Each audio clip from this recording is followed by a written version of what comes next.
Hello everybody, how we doing today? Time for today's final story. And it's from Reuters, and it says, Hong Kong readies for further protests after huge peaceful rally. Hong Kong is gearing up for further protests this week after hundreds of thousands of anti-government demonstrators braved heavy rain to rally peacefully on Sunday, marking a change to what have often been violent clashes. Sunday's massive turnout, with which organizers put at 1.7 million, showed that the movement still has widespread support despite chaotic scenes last week when protesters occupied the Chinese-ruled city's airport. Some activists had apologized for the airport turmoil, and on Sunday night, protesters could be seen urging others to go home peacefully. This is what happens when you don't represent the people, communists. This is what happens. Eventually they have enough, and they rally against you. But police said on Monday that while Sunday's demonstration was mostly peaceful, there were breaches of the peace in the evening when some protesters defaced public buildings and aimed laser beams at officers. Laser beams? What is this, a cyberpunk movie? But it was a far cry from the violent clashes between protesters and riot police throughout the summer, which activists storming the legislature and targeting China's main liaison office in the city. The weekend was also noteworthy for a lack of tear gas used by police. The protests, which have presented one of the biggest challenges for Chinese President Xi Jinping since he came to power in 2012, began in June as opposition to a now suspended bill that would allow suspects to be extradited to mainland China for trial in Communist Party-controlled courts. They have since swelled into wider calls for democracy. And I'm sure those courts are in fact kangaroo courts. Of that I am certain. That's not a jury, that's an audience. But Hong Kong returned from British to Chinese rule in 1997 under a one country, two systems formula that promised wide-range freedoms denied to citizens in mainland China, including an independent judiciary, but many in the city believe Beijing has been eroding these freedoms. Aside from Lam's resignation, demonstrators have 5 demands: complete withdrawal for the extradition bill, a halt to discriminations of the protests as rioting, a waiver of charges against those arrested, an independent inquiry, and resumption of political reform. One protester speaking at a citizens' press conference on Monday, we asked what path the protests would take now, peaceful or violent. Says, we have started our rallies very peacefully, but after 2.5 months it seems that the Hong Kong government has not responded to our 5 demands. So one thing leads to another and it may cause escalation, the speaker named Wang said, or Wang. If you ask me, this may mark the beginning of a very slow death of Chinese communism. If the people's approval rating continues to fall apart, eventually more and more protests and even riots are going to become more and more common. We're going to see more of them all over the place. And before long they're going to have to dispatch the riot police, but there may not be enough of them if the entire population suddenly starts to act up. There will come a time when this Chinese communism shit just falls apart because it's too oppressive for its own good. People will eventually get sick of being mistreated.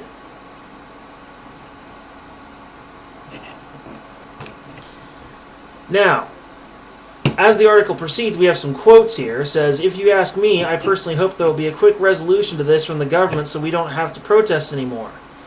On Sunday, protesters spilling out from Victoria Park, the designated rally area on Hong Kong Island, streamed onto major thoroughfares toward the city's financial center, chanting for Beijing-backed leader Carrie Lam to step down. Police estimated the size of the crowd in Victoria Park at 128,000 at its peak, although that excludes the masses of umbrella-carrying demonstrators who packed the streets. Chinese forces across the border. The Hong Kong government said in a statement on Sunday night it was important to restore social order as soon as possible, and that it would begin talks with the public and rebuild social harmony when everything was calmed down.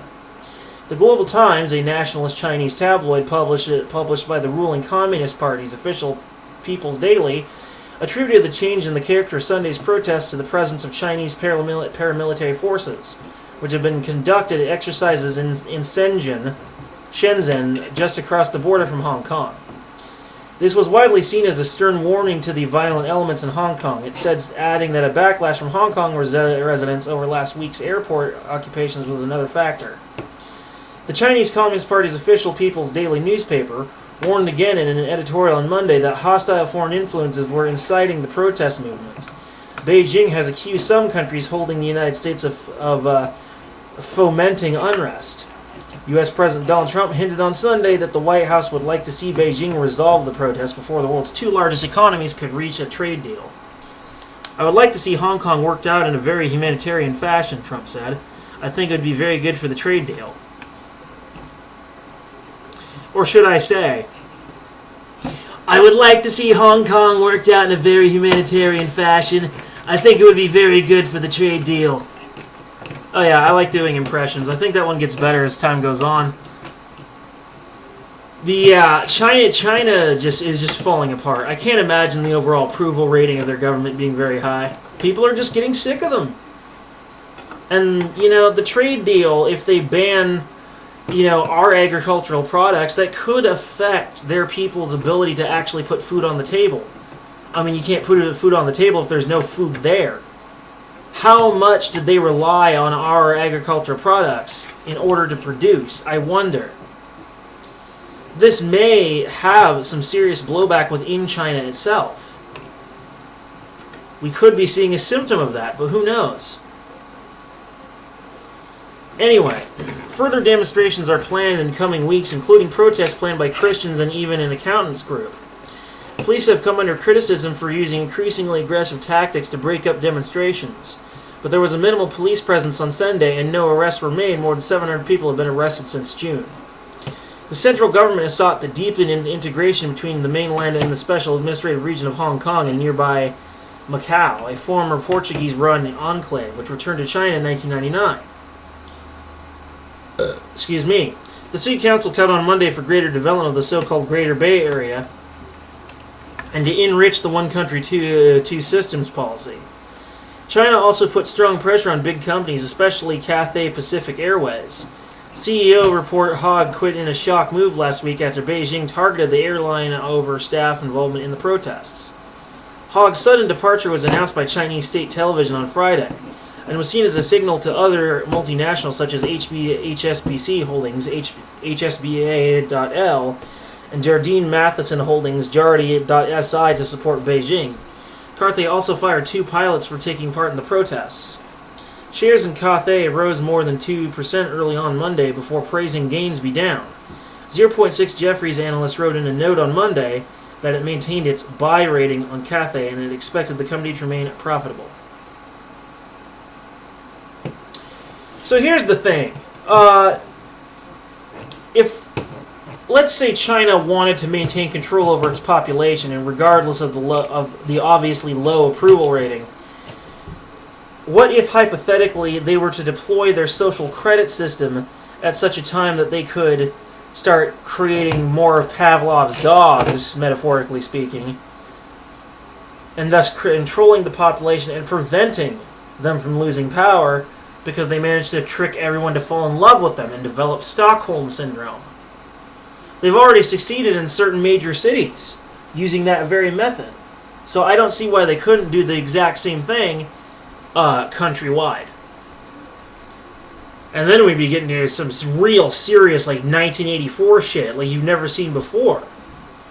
But I wouldn't put it past them to try it. Maybe that's why it was created in the first place. They knew people were getting sick of them and their tyranny.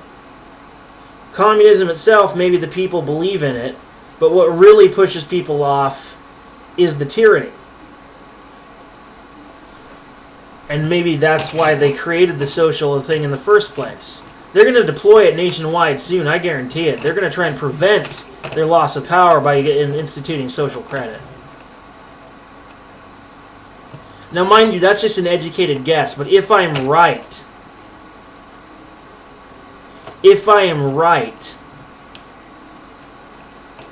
we're looking at a real horror over there in the Far East. I'm not saying I told you so when it happens. Anyway, peace!